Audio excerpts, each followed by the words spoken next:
Chandrakala talkies ಹತ್ತಿರ ಇರುವ ಶ್ರೀ ಗಣೇಶ ಮಂಡಳಿಯ ವತಿಯಿಂದ ಮಾರಿಕಾಂಬಾ ದೇವಸ್ಥಾನದ ದೃಶ್ಯ ವೈಭವ. ಸುರಲೋಕ ಸುಂದರಿಯನ್ನೂ ನಾಚಿಸುವ ಅಪ್ರತಿಮ ಸೌಂದರ್ಯದ ಬ್ರಾಹ್ಮಣ ಕನ್ಯೆ. ಅವಳ ಸೌಂದರ್ಯಕ್ಕೆ ಮಾರು ಹೋದ ಅನ್ಯ ಜಾತಿಯ ಮಾಂಸಾಹಾರಿ ಯುವಕನೊಬ್ಬ ಮದುವೆಯಾದರೆ ಇವಳನ್ನೇ ಮದುವೆಯಾಗಬೇಕೆಂಬ ಛಲದಿಂದ ಬ್ರಾಹ್ಮಣರ ಆಚಾರ ವಿಚಾರಗಳೊಂದಿಗೆ ವೇದ ಶಾಸ್ತ್ರ ಮಾಯಾಜಾಲಗಳನ್ನು ಕಲಿತು ತನ್ನ ಅನ್ಯ ಜಾತಿಯನ್ನು ಮರೆಮಾಚಿ ಬ್ರಾಹ್ಮಣನೆಂದು ನಂಬಿಸಿ ಮಾರಿಕಾಂಬಳನ್ನು ಮೋಸದಿಂದ ಮದುವೆಯಾಗುತ್ತಾನೆ. ಕಾಲಾಂತರದಲ್ಲಿ ತನ್ನ ಗಂಡ ಅನ್ಯ ಜಾತಿಯ ಮಾಂಸಾಹಾರಿ ಎಂದು ತಿಳಿದು ಕ್ಷುದ್ರಳಾಗಿ ಇವನು ಬ್ರಾಹ್ಮಣನಲ್ಲ ಅನ್ಯ ಜಾತಿಯವನು, ಸುಳ್ಳು ಹೇಳಿ ನನ್ನನ್ನು ಮದುವೆಯಾಗಿ ಬ್ರಾಹ್ಮಣ ಕುಲದ ಆಚಾರ ವಿಚಾರಗಳಿಗೆ ಅಪಚಾರವೆಸಗಿದ್ದಾನೆ. ಈ ಪಾಪಿಯನ್ನು ಜೀವ ಸಹಿತ ಬಿಡಬಾರದೆಂದು ರೌದ್ರಾವತಾರ ತಾಳಿ ಆರ್ಭಟಿಸುತ್ತಾ ಬರುತ್ತಾಳೆ. ಆಗ ಮೋಸ ಮೋಸ, ಅನ್ಯ ಜಾತಿ ಗಂಡಿನಿಂದ ಬ್ರಾಹ್ಮಣ ಹೆಣ್ಣಿಗೆ ಅತೀವ ಮೋಸ. ನವೋ ವಂಚಕ, ಕುಲಗೋತ್ರ ಮುಚ್ಚಿಟ್ಟು ವೇದಶಾಸ್ತ್ರ ಕಲಿತು ಬ್ರಾಹ್ಮಣನೆಂದು ನಂಬಿಸಿ ಮೋಸದಿಂದ ನನ್ನನ್ನು ಮದುವೆಯಾದ ನಿನ್ನ ರುಂಡವನ್ನು ಮುಂಡನಿಂದ ಬೇರ್ಪಡಿಸದೆ ಬಿಡಲಾರೆ. ಬೇಡ, ನನ್ನನ್ನೇನು ಮಾಡಬೇಡ. ನಿನ್ನ ಮೇಲಿನ ಅತೀವ ಮೋಹದಿಂದ ನಾನು ಈ ರೀತಿ ಮಾಡಬೇಕಾಯಿತು. ಮಾಡಿದ ಅಪರಾಧಕ್ಕೆ ಕ್ಷಮೆ ಇರಲಿ. ಕ್ಷಮೆ ಅದೆಂದಿಗೂ ಸಾಧ್ಯವಿಲ್ಲ. ನೀನು ಮಾಡಿರುವುದು ಕ್ಷಮಿಸಲಾರದ ಅಕ್ಷಮ್ಯ. ಕುಲ ಸ್ತ್ರೀಯರ ಕೊಲೆಗೆಡಿಸುವ ನಿನ್ನಂಥ ದ್ರೋಹಿ ಬದುಕಿರಲೇಬಾರದು.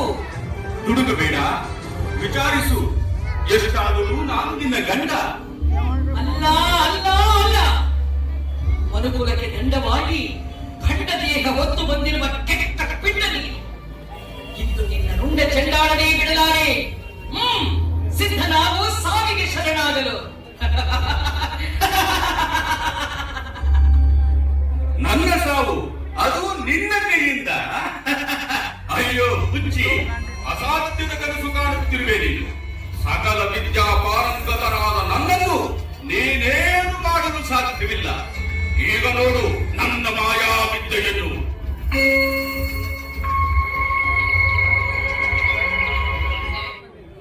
ಎಲ್ಲಿ ಎಲ್ಲಿ ಮಾಯವಾಗಿ ಎಲ್ಲಿ ಅಡಗಿ ಕುಳಿತೀಯೋ ನೀಚ. ನನ್ನ ಮುಂದೆ ನಿನ್ನ ಮಾಯಾ ವಿದ್ಯೆಯ ಆಟ ನಡೆಯಲಾರದು. ಅದಾವ ಪ್ರಾಣಿಯ ದೇಹದಲ್ಲಿ ಅಡಗಿ ಕುಳಿತಿರುವೆಯೋ ಆರೋ ನನ್ನೆದುರು ಬಾ.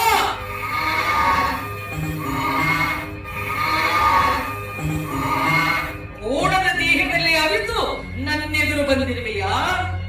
ಬಿಡುವುದಿಲ್ಲ ನಿನ್ನನ್ನು. ಕಪಟ ವಂಚನೆ ಸುಳ್ಳು ಹೇಳಿ ಮೋಸ ಮಾಡುವವರಿಗೆ ಪಾಠವಾಗಿ ಇದೋ ನಿನ್ನ ರುಂಡವನ್ನು ತುಂಡರಿಸುತ್ತಿದ್ದೇನೆ.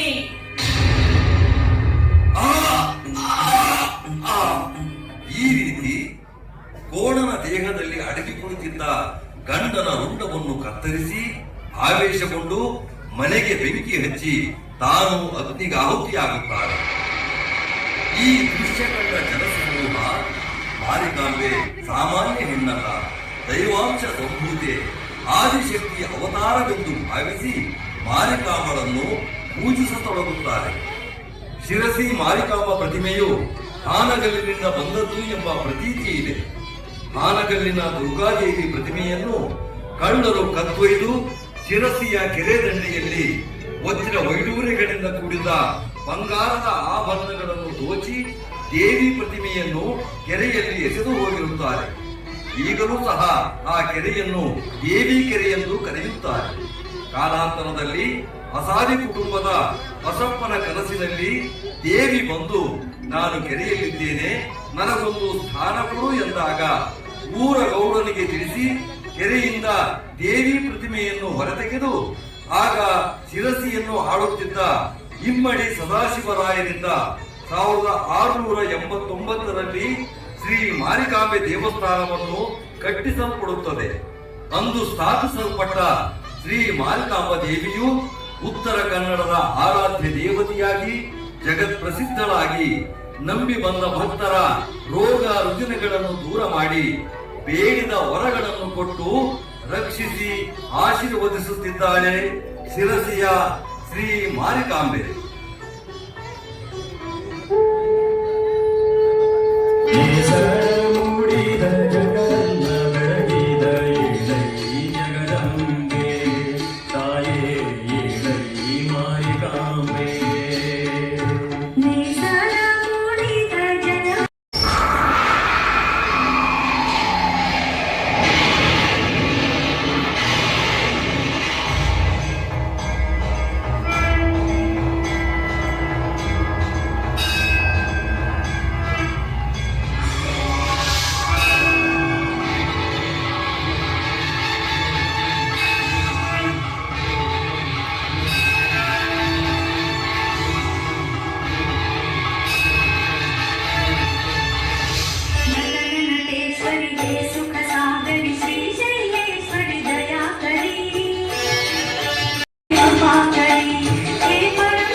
ಗಣೇಶಪೇಟೆಯಲ್ಲಿರುವ ಶ್ರೀ ಗಜಾನನ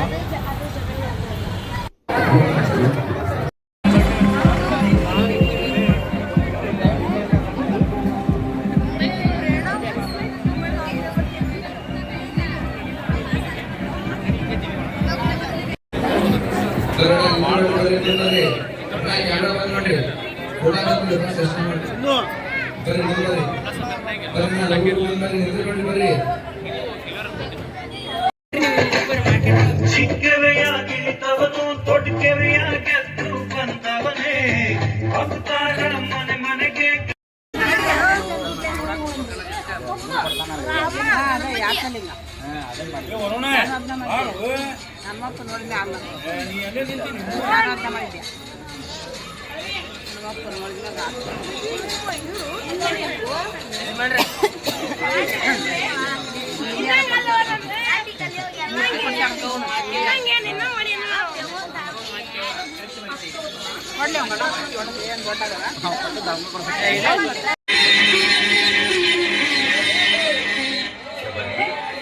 ಇದು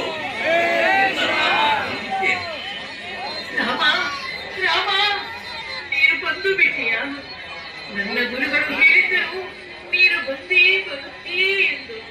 ರಾಮ ರಾಮ, ಈ ಶಬರಿಯ ಜನ್ಮದ ಉಸಿರು ನಿಂತಿರುವುದೇ ನಿನ್ನ ದರ್ಶನ ಮಾಡುವುದಕ್ಕಾಗಿ. ಒಳಗೆ ಬಾ, ಈ ಶಬರಿಯ ಆತಿಥ್ಯ ಸ್ವೀಕರಿಸುವೆ ಎಂದು. ಶಬರಿ, ನಾನೀಗ ಬಂದಿರುವುದೇ ನಿನ್ನ ಆತಿಥ್ಯ ಸ್ವೀಕರಿಸುವುದಕ್ಕಾಗಿ. ಅಯ್ಯೋ ರಾಮ, ನಿನ್ನನ್ನು ಕಣ್ತುಂಬಿಕೊಳ್ಳುವ ಭರದಲ್ಲಿ ನಿನಗೆ ಹಸಿವೆಯಾಗಿದೆ ಎನ್ನುವುದನ್ನೇ ಮರೆತು ಬಿಟ್ಟೆ. ತಡೆ, ನಿನಗಾಗಿ ಬೋರೆ ಹಣ್ಣುಗಳನ್ನು ತಂದಿದ್ದೇನೆ. ಹೌದಾ? ಹಾಗಾದರೆ ಬೇಗ ಕೊಡು, ನನಗೂ ತುಂಬಾ ಹಸಿವಾಗಿದೆ. ಬಾ ರಾಮ, ಒಳಗೆ ಬಾ, ಈ ಶಬರಿಯ ಆತಿಥ್ಯ ಸ್ವೀಕರಿಸು ರಾಮ.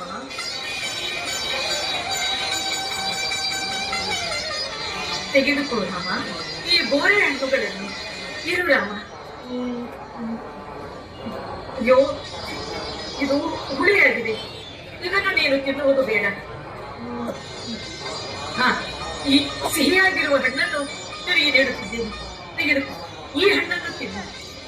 ಆಹಾ ಶಬರಿ, ಈ ಹಣ್ಣು ಎಷ್ಟು ಸಿಹಿಯಾಗಿದೆ. ಹೌದೇ ರಾಮ, ತೆಗೆದುಕೋ ರಾಮ, ಇದೂ ಸಿಹಿಯಾಗಿದೆ, ಇನ್ನು. ನಿನ್ನ ಆತಿಥ್ಯ ನನಗೆ ಅತೀವ ಸಂತಸ ತಂದಿದೆ. ಅದರಲ್ಲೂ ನೀನು ಕಚ್ಚಿ ತಿಂದ ಹಣ್ಣುಗಳು ತುಂಬಾ ಸಿಹಿಯಾಗಿದೆ.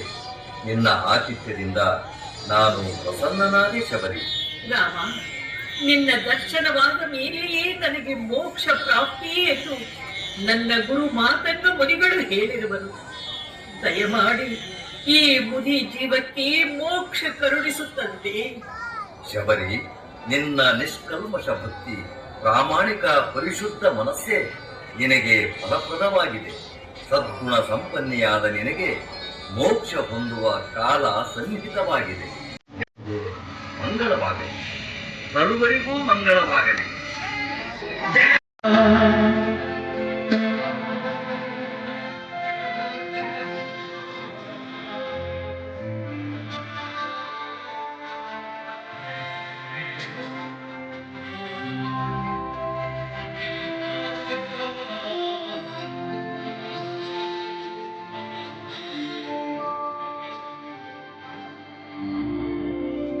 ಅಪ್ಪಾಜಿ, ತಮಗೆ ಕೆಲವು ವಿಷಯಗಳನ್ನು ತಿಳಿಸಬೇಕು.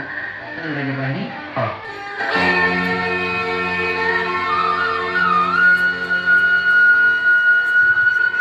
ಅಪ್ಪಾಜಿ, ಈಗ ನಾನು ಬಿಡುವ ಈ ಬಾಣ ಎಲ್ಲಿ ಬೀಳುವುದು? ಆ ಸ್ಥಳದಲ್ಲಿ ನನಗೊಂದು ಮಂದಿರ ಕಟ್ಟಿಸಿ ಅಲ್ಲಿಗೆ ಪರಶುರಾಮರು ಬರುತ್ತಾರೆ.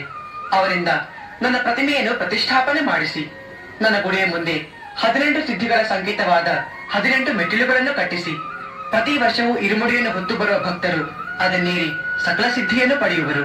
ಇನ್ನು ಮುಂದೆ ನನ್ನ ದರ್ಶನಕ್ಕೆ ಬರುವ ಭಕ್ತರೆಲ್ಲ ನನ್ನನ್ನು ಅಯ್ಯಪ್ಪನೆಂದೇ ಕರೆಯುವರು. ಮಣಿಕಂಠ, ನಿನಗೆ ಪಟ್ಟಾಭಿಷೇಕ ಮಾಡಿ ಅದನ್ನು ಕಣ್ತುಂಬ ನೋಡಬೇಕೆಂಬ ನನ್ನ ಆಸೆ ಮನದಿಂದೇಕೋ ದೂರವಾಗುತ್ತಿಲ್ಲ ಕಂದ. ನಿಮ್ಮ ಆಸೆ ನೆರವೇರಲು ಒಂದು ಮಾರ್ಗ ಸೂಚಿಸುತ್ತೇನೆ. ಪ್ರತಿ ವರ್ಷವೂ ಮಕರ ಸಂಕ್ರಾಂತಿಯ ದಿನ ನಿಮ್ಮ ನೆಚ್ಚಿನ ಆಭರಣಗಳನ್ನು ನನ್ನ ಪ್ರತಿಮೆಗೆ ಅಲಂಕಾರ ಮಾಡಿ ಅದನ್ನೇ ನನ್ನ ಪಟ್ಟಾಭಿಷೇಕವೆಂದು ತಿಳಿದು ತಾವೆಲ್ಲರೂ ಆನಂದಿಸಿ. ಕೃತಾರ್ಥನಾದೆ, ಕೃತಾರ್ಥನಾದೆ.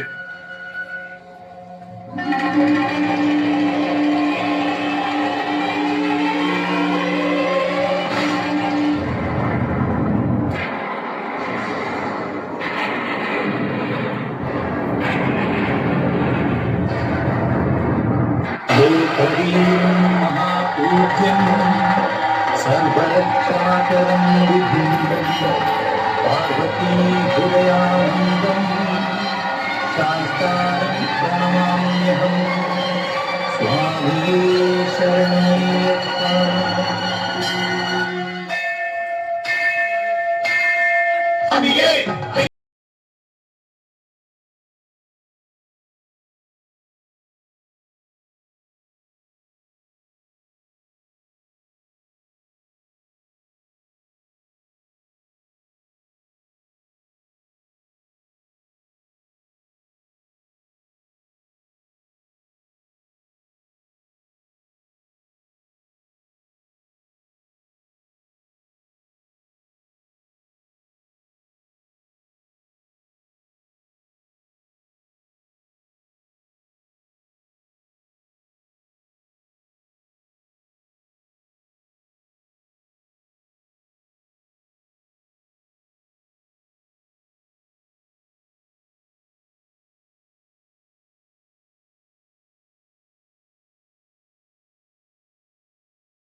ಜಗನಾಯಕ